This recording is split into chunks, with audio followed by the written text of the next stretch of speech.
ఈరోజు రాష్ట్ర వ్యాప్తంగా 8,047 మంది పోలీస్ స్టైపెండరీ క్యాడెట్ ట్రైనీస్ని పాసింగ్ అవుట్ పరేడ్ జరుగుతూ ఉంది.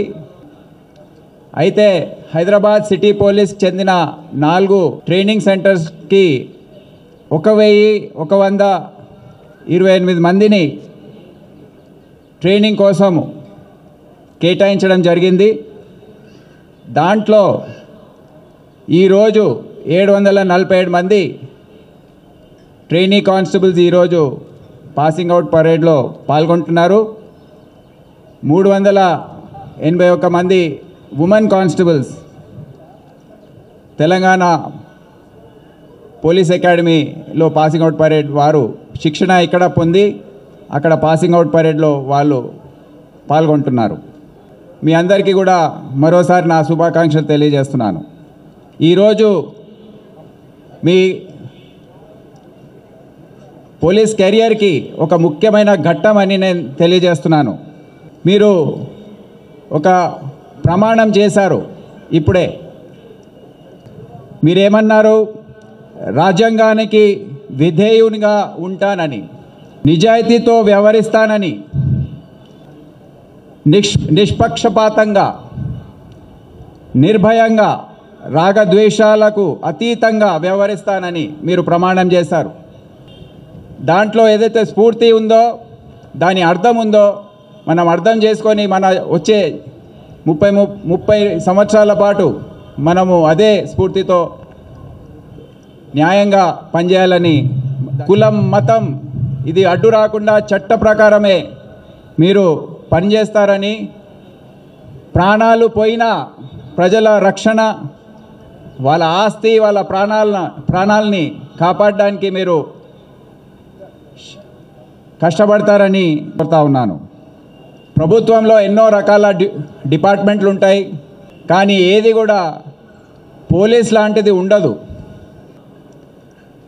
దీన్ని ఒక పవిత్రమైన విధిగా గుర్తించి మనము పూర్తి ఆత్మతో, విశ్వాసంతో మనము విధులు నిర్వర్తించాలని నేను కోరుతా ఉన్నాను.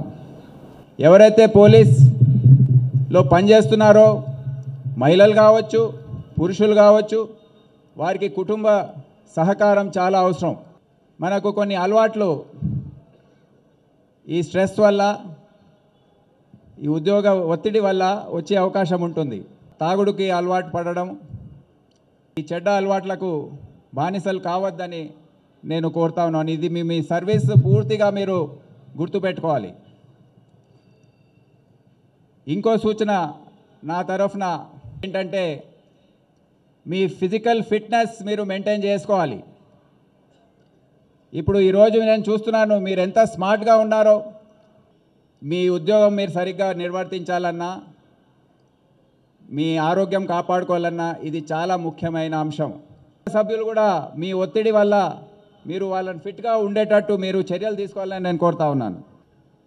ఇంకో సమస్య మనకు వస్తుంది. మనకు ఎప్పుడూ అనిపిస్తూ ఉంటుంది, సర్వీస్ చేస్తున్న కాలం అరే జీతం సరిపోవట్లేదు, చాలా కష్టమవుతుందని. మనము దీంట్లోనే సంతృప్తి చెంది మన జీవన శైలి ఏదైతే ఉందో దాన్ని అడాప్ట్ చేసుకొని, దాన్ని మార్చుకొని అదేవిధంగా ఉండాలని నేను మీ అందరినీ కోరుతున్నాను.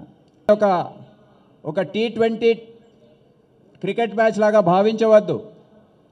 చెడ్డ అలవాట్లకు, అవినీతికి, దీనికి దాన్ని ఆచరించి మనం ఏదో పెంచుకోవాలని భావించవద్దు. ఇదొక టెస్ట్ మ్యాచ్.